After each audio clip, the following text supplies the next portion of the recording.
Welcome to the Tech Egg. Don't get scrambled. Enjoy the video. You start by making the machine ready. Clear big scraps and position plates, cups, and pots so spray arms can reach everything.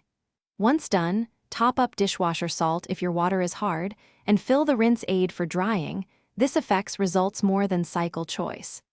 Add the correct detergent dose in the compartment.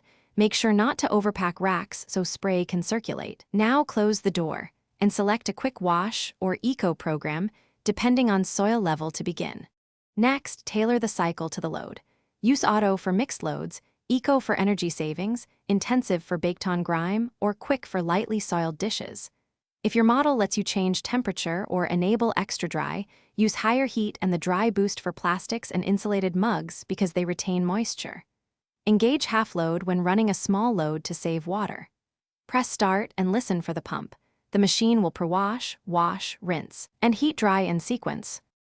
When the cycle ends, wait about 15 to 20 minutes before opening the door so steam dissipates and drying completes. Then unload bottom rack first to avoid drips. For maintenance, remove and rinse the filter monthly and clear spray arm holes to maintain performance.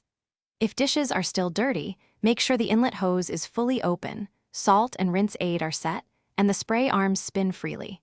If problems persist, run a hot maintenance wash with a dishwasher cleaner and recheck after. Thanks for watching. Consider subscribing if I helped unscramble your problems.